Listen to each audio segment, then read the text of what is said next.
यो भन्दा पहिला मैले तपाईहरुसँग शेयर गरेको थिए विड्रो कसरी गर्ने केकोरलाई र अब केकोरलाई हामीले डेलिगेट गरेर पनि अझै पनि धेरै कोइनहरु हामीले अर्न गर्न सक्छौं, हामीले प्रॉफिट पाउन सक्छौं। अब जहिलेसम्म यसको लिस्टिङ हुँदैन र हामीले सेल गर्न पाउँदैनौं त्यो भन्दा पहिले हामी चाहिँ यसलाई डेलिगेट गरेर मज्जाले अझ पनि केकोरहरु हामीले अर्न गर्न सक्छौं। साथीहरु अब केकोर हामीले अब कसरी स्टेकमा राख्ने सातोशी कोर कोइनमा हामीले जस्तै स्टेक गरेर राखेको छ त्यस्तै हामीले स्टेक गरेर राख्न सक्छौं। त्यो हामीले कसरी गर्न सक्छौं त्यो सम्पूर्ण जानकारी म तपाईहरुलाई बताउने नै छु। त्यो भन्दा पहिले यदि यो च्यानलमा नयाँ हुनुहुन्छ भने यो च्यानललाई सब्स्क्राइब गरिदिनु होला।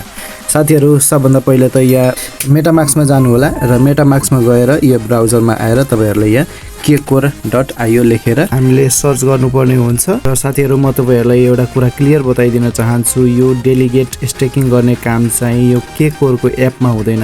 हामीले यसको डेलिगेटिङ गर्नको लागि चाहिँ हामी मेटामास्कमै जानुपर्ने हुन्छ र मेटामास्कमा विड्रो गरेको जस्तै सेम हामी मेटामास्क खोलेर ब्राउजरमा यसलाई सर्च गर्नुपर्ने हुन्छ। र त्यसपछि यहाँ जुन थ्री लाइन छ थ्री लाइनमा टच गरेर त्यसपछि यहाँ जुन डेलिगेट लेखिएको छ यहाँ डेलिगेटको अप्सनमा तपाईहरुले टच गर्नु होला। अब यहाँ डेलिगेटमा टच गरिसके पछाडी कनेक्ट वालेटको अप्सन देखिनेछ र कनेक्ट वालेटमा तपाईहरुले टच गरेर वालेटलाई कनेक्ट गर्नुपर्ने हुन्छ।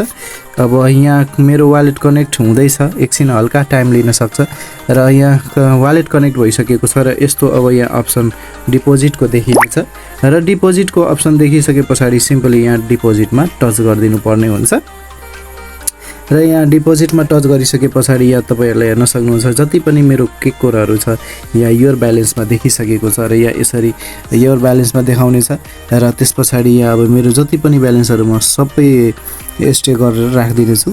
12697 मेरो केकोर छ र अब यहाँ सिम्पली जुन यहाँ डिपोजिट देखिएको छ यहाँ डिपोजिटमा म टच गर्दिन्छु।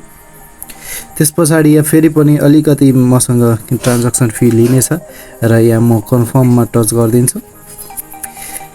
अब कन्फर्ममा टच गरिसके पछाडी ट्रान्ज्याक्सन सबमिटेड भनिसकेको छ र अवेटिङ फर कन्फर्मेसन गरिराखेको छ। एकछिन कन्फर्मेसन गर्नको लागि टाइम लिनेछ र त्यसपछि मेरो सक्सेसफुल डेलिगेट हुनेछ र मैले डेली बाइ डेली रिवार्डहरु पाउने छु।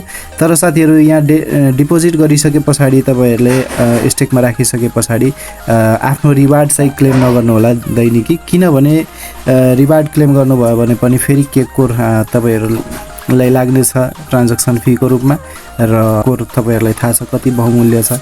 कोरलाई चाहिँ जहिले पनि सेभ गरेर बचाएर राख्नुस् र एकैचोटी तपाईहरुले लास्टमा यो केकोरलाई विड्रो गर्नु होला र एकैचोटी विड्रो गरिसके पछाडी तपाईहरुले बेच्न सक्नुहुन्छ। देन तपाईहरुसँग अब कोर कोइन बढी छ भने अब विड्रो गर्दै फेरि पनि स्टेकमा लगाउन सक्नुहुन्छ। साथीहरु यसरी तपाईहरुले केकोरलाई आफ्नो स्टेक गरेर राख्न सक्नुहुन्छ र यो भिडियोलाई सकेसम्म तपाईहरुले लाइक गर्दिनु होला र साथीहरु जुन साथीहरुले माइनिङ गर्नु भएको छ त्यो साथीहरुलाई चाहिँ शेयर गर्दिनु होला र अझै तपाईहरुले यो भन्दा पनि बढी प्रॉफिट लिन सक्ने माइनिङ गर्न चाहनुहुन्छ भने डिस्क्रिप्सनमा मैले माइनिङ लिंक राखिदिएको छु र मेरो टेलिग्रामलाई पनि जोइन गर्न सक्नुहुन्छ। त्यहाँ मैले राम्रो माइनिङ प्रोजेक्टहरु र एयरड्रपहरु शेयर गरिराखेको हुन्छु। देन आजको लागि भिडियो यति नै। अहिलेसम्म मेरो च्यानललाई सब्स्क्राइब गर्नुभएको छैन भने च्यानललाई सब्स्क्राइब गरिदिनु होला। Thanks for watching, take care, by.